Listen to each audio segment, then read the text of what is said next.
Saudara-saudari yang terkasih, ketika Yesus mengajar banyak orang, dia biasanya menggunakan perumpamaan sebagai salah satu cara sederhana untuk mengantar umat atau mengantar pendengar untuk memahami esensi dari kerajaan Allah yang diwartakannya.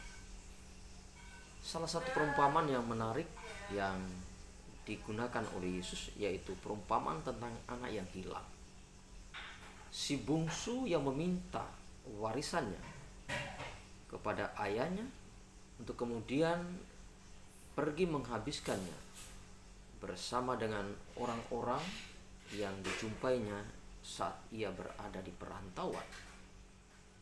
Namun kisah ini menjadi menarik ketika si bungsu mengalami peristiwa kelaparan pada saat ketika dia tidak memiliki uang lagi.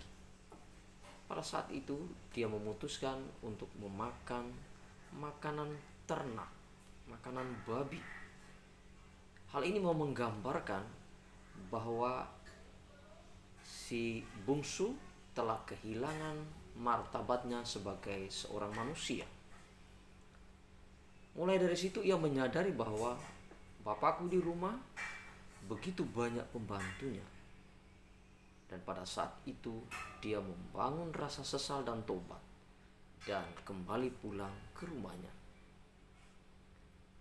Dia mau mengatakan di dalam dirinya, apakah bapakku menerima aku? Maka di dalam hatinya dia mengatakan bahwa ya Bapa, aku telah berdosa terhadap Bapa dan terhadap surga.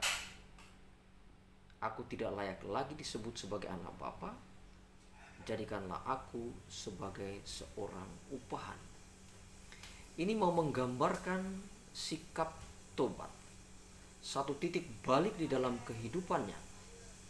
Dan herannya bahwa ketika dia pulang, ayahnya menerima kembali. Ayahnya merangkul kembali untuk masuk ke dalam rumahnya. Hal ini mau menggambarkan betapa baiknya hati seorang bapa untuk merangkul, memeluk dan membuka diri kembali untuk menerima dia sebagai seorang anak. Menerima dia sebagai seorang anak dalam keluarga tanpa memperhitungkan, tanpa mempertimbangkan kembali apa yang dilakukannya, terutama kesalahan-kesalahan yang dilakukan oleh si bungsu. Apa yang mau kita pelajari dari kisah ini? Yang mau kita pelajari adalah Allah itu Maha Rahim. Allah itu Maha Baik. Dia berani menerima kita tanpa memperhitungkan salah dan dosa kita.